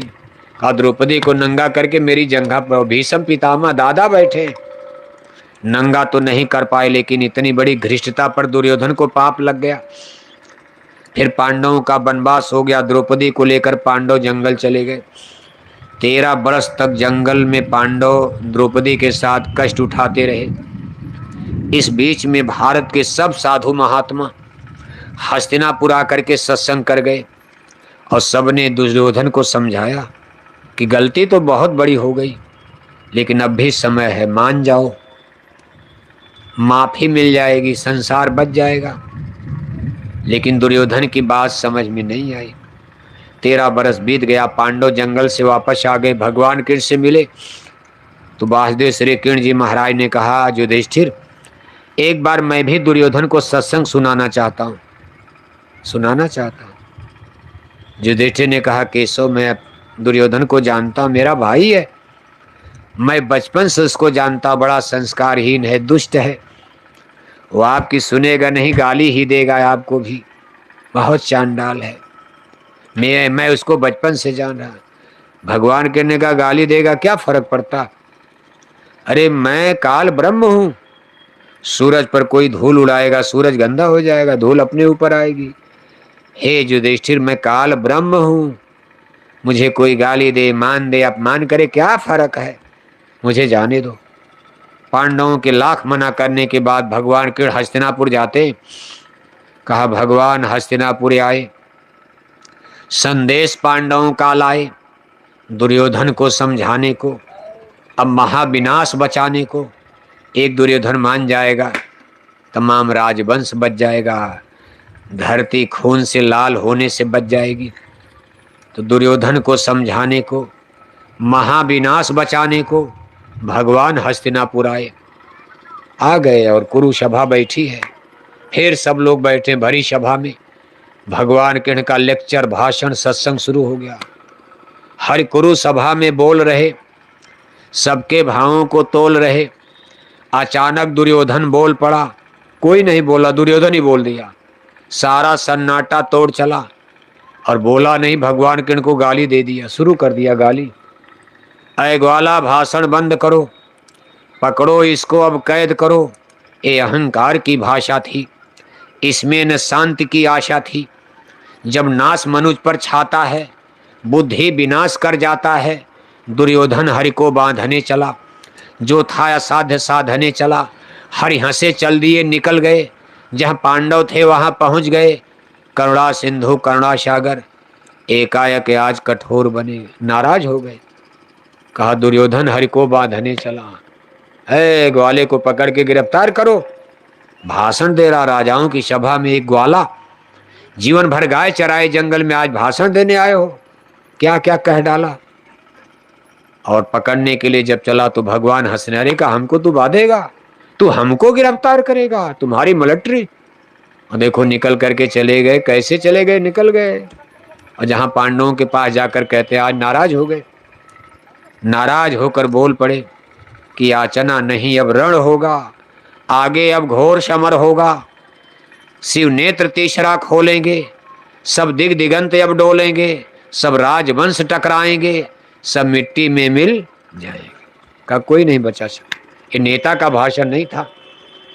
जिनको आप भगवान कहते हो, भगवान कृष्ण की बोली थी, ये भगवान कृष्ण की वाणी थी। तो भगवान की वाणी गलत होने वाली। सेनाएं सज गई कौरव पांडव की, सब राजवंश कुरुक्षेत्र में टकरा गए। 18 दिन के बाद हजारों लाखों रानियां राण बेवा विधवा हो गई। कोई राजा राजकुमार जिंदा घर नहीं जा पाया। सारे राजवंश दुनिया में खत्म हो गए। तब से भारत लड़खड़ा गया। 5000 साल की कहानी है। उसके बाद भारत फिर कभी संभल नहीं पाया। 5000 बरस से एक बार नीचे गिरा। तब तक कलयुग लग गया। आज 5000 बरस कलयुग हो गया। भारत की कितनी दुर्दशा होती जा रही। थोड़े दिन के बाद भारत में मुसलमान आ गए। 700 बरस तक मुसलमानों ने रौंद डाला। फिर अंग्रेजों का राज आ गया। 250 बरस अंग्रेजों ने रौंद डाला। अब नेताओं का राज आ गया। 75 साल से नेता रौंद रहे। धर्म कर्म लड़खड़ा गया, टुकड़े टुकड़े खंडित हो गया। तो कुछ न कुछ तो विधाता की मौज है ही है। अब दुनिया मानेगी नहीं। आप हाथ जोड़ते रहो थोड़ा दिन, कुछ साल और जोड़ लो, हाथ जोड़कर विनय हमारी, और हो जाएं सब। उसके बाद क्या होगा? या तो माने बात से और नहीं तो माने फिर राख बनेंगे महानगर तक। एटम के अंगारों से पत्ता पत्ता झुलस जाएगा। विश्व युद्ध टंकारों से मानव की क्या पेश चलेगी। अंबर तक फट जाएगा। इस धरती का शानायागन लाशों से पड़ जाएगा। महाशक्तियां दुनिया भर की मिट्टी में मिल जाएगी। क्रूर विधर्मी मानव की तब अकल ठिकाने आएगी। ऐसा भीषण बम भोले का तांडव होने वाला है।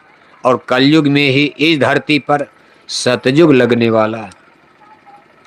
कहें जय गुरुदेव पुकार, जमाना बदलेगा। सुनते जाना सभी नर नार, जमाना बदलेगा। वर्षा सूखा पड़ा अकाल, जमाना बदलेगा। सुनते जाना सभी नर नार, जमाना बदलेगा। लाशें पड़ी सड़े घर घर में, उठाने वाले मिलेंगे न यार, जमाना बदलेगा। अब कहें जय गुरुदेव पुकार, जमाना बदलेगा। अभी आपने कोरोना में देखा, उसका एक छोटा सा नमूना था। दिन में तारे नजर आने लगे। अभी तो आगे कोरोना का दादा आ रहा। दादा माने ग्रैंडफादर, ग्रैंडफादर। अभी तो कोरोना का दादा आगे आ रहा। क्यों? कि बड़ी बड़ी बीमारी और पाल रहे हैं मांसाहारी। मांस खाना घट नहीं रहा, बढ़ रहा। अगर आदमी का मांस खाना दुनिया में धरती पर बढ़ रहा है तो बीमारियां घटेंगी कि बढ़ेंगी? अगर गुरु महाराज की वाणी के हिसाब से देखोगे तो बड़ी बड़ी बीमारी और पाल रहे हैं मांसाहारी। आदमी शाकाहारी कम, मांसाहारी ज्यादा हो रहा है तो बीमारियां बढ़ना है। अस्पताल बंद हो जाएंगे, डॉक्टर जंगल भाग जाएंगे। कोई एमपी एमएलए मुरैना में नजर नहीं आएगा। जैसे कोरोना में आपने देखा, जनता को मरने के लिए छोड़ दिया घरों में। कोई एमपी एमएलए आपके आंसू पोंछने के लिए आया? कोई नजर आता था? आगे तुझसे बड़ी महामारी बीमारी। कोई एमपी एमएलए मंत्री मिनिस्टर नजर, सब भाग के भरोसे, सब ईश्वर भगवान के भरोसे हो जाएगा। उस दिन आपको भगवान याद आएंगे, संत महात्माओं की वाणी याद आएगी और जय गुरुदेव नाम याद आएगा। क्योंकि शाकाहारी धर्म का प्रचार जय गुरुदेव मिशन कर रहा। ऐसा नहीं कि राम और भगवान में, कृष्ण में, गुरु नाम में कोई अंतर नहीं, भगवान तो एक ही है। लेकिन आज भगवान का परिचय जय गुरुदेव नाम से हो रहा। जय गुरुदेव नाम से परिचय हो रहा तो जय गुरुदेव नाम का मतलब शाकाहारी। और राम और कृष्ण के नाम पर तो आपने दाग लगा दिया। इसलिए गुरु महाराज ने थोड़ा अलग कर दिया। कहे राम नाम ले करके, राम राम बोलते हैं, दिन भर बोलेंगे जय श्री राम जय श्री राम, और शाम को लिया 200 ग्राम टनाटन हो गए। दिन भर राम राम, राम राम सीताराम, हरे राम सीताराम, हरे रामा हरे कृष्णा कीर्तन गाए जा रहे और 1-1 किलो मछली खाए जा रहे। लेकिन जय गुरुदेव नाम मछली छुड़ाने वाला नाम है। वही भगवान का नाम, गुरुर ब्रह्मा। गुरु नाम कोई अलग से नहीं लाया गया, ये वेदों का नाम है। गुरुर ब्रह्मा, ब्रह्मा भी गुरु नाम। गुरुर विष्णु, विष्णु भी गुरु नाम। गुरुर ब्रह्मा, गुरुर विष्णु, गुरुर देवा महेश्वर, शंकर भी गुरु नाम। और गुरुर साक्षात पार ब्रह्म है। ब्रह्म नाम गुरु नाम, और ब्रह्म नाम राम नाम। व्यापक ब्रह्म निरंजन है, निर्गुण विगत विनोद है। सोयज भक्ति प्रेम बस कौशल्या की गोद। ब्रह्म ने कौशल्या की गोद में जन्म लिया, राम नाम रखा गया। उसी ब्रह्म का नाम गुरु भी है। गुरु साक्षात पार ब्रह्म है, तस्मै श्री गुरुवे नमः। लेकिन ये नाम लोगों की मछली छुड़ा रहा। गुरु नाम से लोग शराब छोड़ रहे, अंडे छोड़ रहे, बुराई छोड़ रहे। गुरु नाम से सत्संग धरती पर जारी है मुरैना में। चाहे कम चाहे ज्यादा, कम से कम सुधार तो हो रहा है, बहुत सुधार हो रहा। आज आपकी भीड़ अच्छी लग रही, इसको कम नहीं माना जाएगा। ऐसे समय में जब धर्म लोप होता जा रहा, धर्म ही मांसाहारी बना डाला, मांस खाकर धर्म को सत्यानाश कर दिया, शराब कबाब में धर्म अशुद्ध कर दिया। कम से कम इतने लोग, पांडव तो 5 ही काम कर गए, 5 ही तो पांडव थे, कितना बड़ा आप तो इतनी बड़ी संख्या में। और हमारे भाई कुशवाहा जी, क्या नाम है? नहीं नहीं, ये कुशवाहा अध्यक्ष, भाई राम प्रकाश, भाई राम प्रकाश गौड़ जी, देखो अब बेचारे, नहीं तो मुरैना में तो बड़े बड़े रथी, बड़े बड़े महारथी, आपने देखा ना वो जमाना, गुरु महाराज जमाने में। अब राम प्रकाश गौड़ को कोई अध्यक्ष बनने देता? इतनी बड़ी मिलिट्री पावर, इतने बड़े बड़े लोग थे मुरैना में, इनका तो कहीं अतः पतः नंबर उम्बर नहीं था। लेकिन इसी को विधि का विधान कहते हैं। अगर कोई लंका में अगर कोई सीता की खोज कर लेता, वहां सुग्रीव थे, जामवंत थे, अंगद थे, बड़े बड़े राजे महाराजे। हनुमान तो सुग्रीव के नौकर थे, राजा नहीं कर पाए। सुग्रीव राजा थे, पहले बाली राजा, बाली के अनुजानी छोटे भाई सुग्रीव थे। भगवान राम ने बाली को मारकर छोटे भाई सुग्रीव को राजा बना दिया। बाली के बेटे अंगद थे राजकुमार, वो भी राम के साथ बाद में लग गए। हनुमान वहां नौकर थे। बाली सुग्रीव के यहाँ, हनुमान गरीब आदमी नौकरी करते 2 पैसे पर। लेकिन आज देखो समय बलवान होता, राजा सुग्रीव, अंगद, कोई सीता को नहीं खोज पाया। नौकर आगे निकल गया, मालिक पीछे हो गया। गुरु महाराज कहते थे बच्चा आगे वाले पीछे और पीछे वाले आगे। कहते थे नहीं कहते? क्यों बाबू साहब? आगे वाले पीछे, पीछे वाले आगे। आज राम प्रकाश गौड़ के ही भाग्य में था इस धर्म क्रांति को लाने का शहरा। अगर इनके ऊपर ये बंधना था, यश कीर्ति मिलनी थी, तो आपके मुरैना के बड़े बड़े धीर वीर पैसे वाले, शायद वो सोचते थे कि हमारे पैसे से ही सतयुग आ जाएगा, शायद वो सोचते थे हमारे धर्म से, हमारी मेहनत से आ जाएगा। वो लोग देखो आज धोखा खा गए। पैसे वाले बड़े बड़े लोग आज आपके मुरैना में, अब उनका मन खट्टा हो गया। वो आते भी हैं सत्संग में, लेकिन मन में खटास है, सही चीज समझ में उनके नहीं पल्ले पड़ती। वो हर चीज में कमेंट करते हैं, तर्क कुतर्क करते हैं। संशय सरब डसे मोहि भ्राता, कहते भाई संशय सर्प जब ये गले की फांस बन जाता, तमाम प्रकार के कुतर्क पैदा होते, फिर सही दिशा सही रास्ता तब तक बहुत काल जब कर सत्संगा, तब हुई हैं सब संशय भंगा। अब उन लोगों को बहुत समय तक सत्संग करना पड़ेगा, सुनना पड़ेगा। और दुर्भाग्य उनका क्या, सत्संग में आते कहा मथुरा वाले हम जाएंगे ही नहीं, कहा मथुरा वाले सत्संग में आए हम जाएंगे ही नहीं। अब उनका यही दुर्भाग्य है, आवत ही सरक कठिनाई, राम कृपा बिना आए न जाए। उनके लिए दवाई है सत्संग, उनको संशय रूपी रोग लग गया, उनके लिए इलाज है सत्संग का सुनना। और दुर्भाग्य उनकी किस्मत धोखा दे रहे हो, सत्संग में आते ही नहीं, क्या समझ पाएंगे। इसलिए प्रेमी भाई बहनों, भाग्यशाली हो, गिरते पड़ते लुढ़कते पढ़कते शाकाहारी जैकेट पहनकर बस इसी तरह आप चलते रहो। भगवान के ने कहा गोवर्धन तो मैं उठाऊंगा, ग्वाल बालों से कहा अपनी अपनी लाठी खड़ा कर दो, गोवर्धन तो मैं उठाऊंगा। लाठी से पहाड़ उठेगा? उठाया तो भगवान कृष्ण ने। उनसे कहा भाई तुम भी हाथ लगा देना, नाम हो जाएगा। अर्जुन से कहा मार दिया चक सुदर्शन से मैंने सब राजाओं को, आप केवल गांडीव धनुष उठाकर लड़ो, आपका नाम हो जाएगा। मैंने मार दिया, जो होना था हो चुका। इसलिए प्रेमी भाई बहनों, गुरु महाराज कहते थे काम हो गया, आप अपना निमित्त मात्र बस जैकेट पहनकर एक एक गांव गोद लेकर मुरैना में घूमते रहो और गुरु महाराज की आवाज लगाते रहो कि हाथ जोड़कर विनय हमारी, हो जाएं सब साकार, हो जाएं सब साकार। इसके लिए देखो कितनी कड़ी से कड़ी मेहनत हो रही। अपने पूज हुजूर महाराज जी भी जाड़ा गर्मी बरसात की परवाह किए बिना लगातार छोटे बड़े काफिले लेकर देखो चलते रहते। आपके मध्य प्रदेश में मुरैना में भिंड में भी कई बार आए। इस समय अपना काफिला लेकर उत्तर प्रदेश में रायबरेली जिले में एक एक ब्लॉक में 2-2 कार्यक्रम, फिर खेरी जिला, बदायूं जिला, लगातार 3 महीने कार्यक्रम करते हुए वो दिसंबर के महीने में मथुरा आश्रम पहुंचेंगे, जहां 20 से 24 दिसंबर तक फिर भंडारे का कार्यक्रम होगा। 5 दिन लगातार सुबह शाम आपको वहां सत्संग सुनने को मिलेगा। 22 दिसंबर जो पूजा की मुक्ति थी तारीख है, उस दिन पूज महाराज जी का दर्शन, उनका सत्संग, नए लोगों को नामदान, गुरु दीक्षा, गुरु मंत्र भी दिया जाएगा। कोई भी भाई बहन अगर आप चाहते हो कि हमारी भी आत्मा का कल्याण हो जाए, हमारी भी आत्मा नरकों से बचे, तो भंडारे के इस कार्यक्रम में आप आने की कोशिश करना। इसी दिन मथुरा आश्रम पर मंदिर के देवता से दया दुआ आशीर्वाद बरकत की तरोताजा प्रसाद भी बढ़ती है।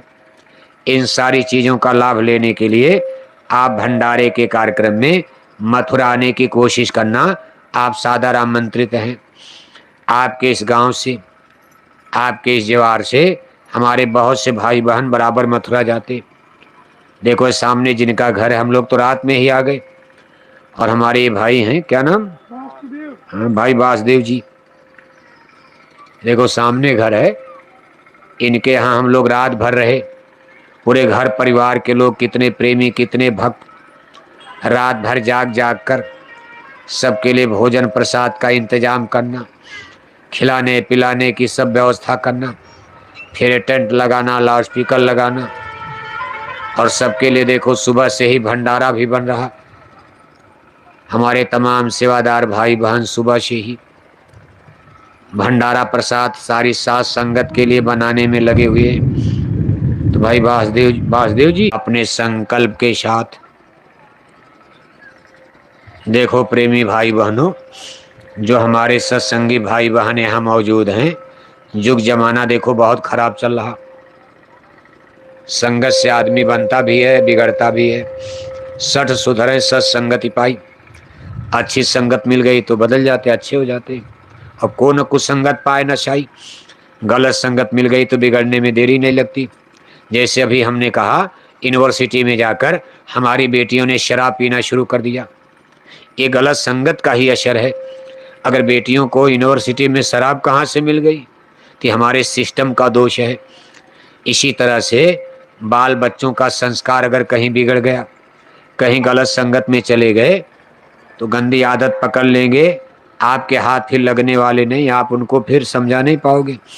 इसलिए कच्ची उम्र से, जब ये 4 में 5 में पढ़ रहे हैं, छोटी उम्र में, इनको आप मोड़ सकते हो। कच्चे लोहे को जिधर चाहो मोड़ दो।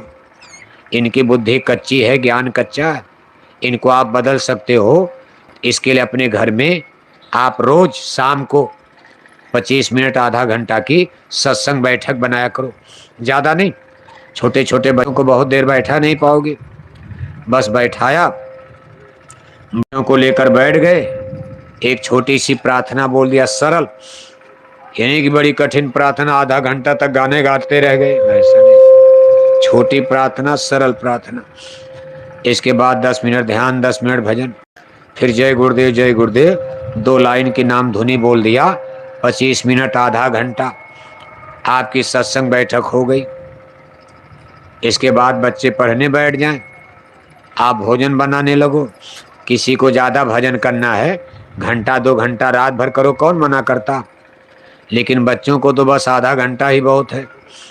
इसके बाद घर में गोलक रखते हो, 1-1 रुपए का सिक्का सभी बाल बच्चों के द्वारा लेकर 1-1 रुपए का सिक्का गोलक में डाला।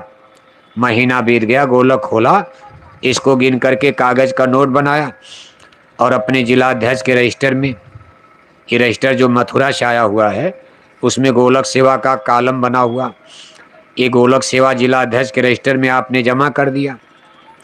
ये गोलक सेवा पूज महाराज जी के काफिले में खर्च की जाती है। वहाँ पर्चा है, पोस्टर है, झंडा है, बैनर, डीजल, पेट्रोल, ये इसके लिए सेवा होती है। कितने पवित्र काम में आपकी ये सेवा, गोलक सेवा लगेगी। अब इससे 2 लाभ, एक तो आपका दरबार के आदेश का पालन भी हो जाएगा, और दूसरा आपके बच्चे इसी बहाने बैठेंगे तो उनका एक अच्छा संस्कार बनेगा। आगे चलकर वो जय गुरुदेव मिशन से जुड़ेंगे, उनके अंदर सेवा भजन भक्ति का संस्कार बढ़ेगा, आदत बनेगी। मान लो कल आप बूढ़े हो गए, कल मर जाओगे, बच्चों को ट्रेनिंग नहीं दोगे, आपके घर में आपके मरने के बाद कोई जय गुरुदेव नाम बोलने वाला नहीं मिलेगा। मरना है ही है, तमाम सत्संगी मर गए, सब जाएंगे। तो नई पीढ़ी तो तैयार करो, और अपने बाल बच्चों का नाम पता मोबाइल नंबर जुआ संगत संगठन के रजिस्टर में दर्ज कराते चलो। इस तरह से नई पीढ़ी आपको उन पर भी संस्कार बने, अच्छा भाव बने। बोलो जय गुरुदेव। देखो हमारी इस जागरण यात्रा में बराबर हमारे साथ चल रहे गोरखपुर उत्तर प्रदेश के बाबू राम महेश सिंह जी, गुजरात प्रदेश अहमदाबाद के माननीय जीतू भाई पटेल जी, उत्तर प्रदेश जौनपुर जिले के डॉक्टर शेखरन साहब, आपके मध्य प्रदेश के प्रांतीय अध्यक्ष माननीय नागेंद्र प्रताप सिंह बघेल जी, सबके सहयोग से बराबर ऐसे कार्यक्रम संपन्न होते रहते हैं। सबको धन्यवाद है, सबके लिए शुभकामनाएं। अब कार्यक्रम का समापन होगा, एक छोटी सी प्रार्थना होगी, बैठे रहना। अभी सभी लोग प्रार्थना करेंगे बैठे बैठे। कोई सेवा भेंट दान दक्षिणा आपको देनी है तो गुरु महाराज की प्यारी गायों की सेवा रजिस्टर में, और आज के सत्संग की सेवा झोली में। गुरु महाराज की वरदानी झोली भी है, ये गुरु महाराज की सेवा मानी जाती। दोनों सेवाएं आपको देना।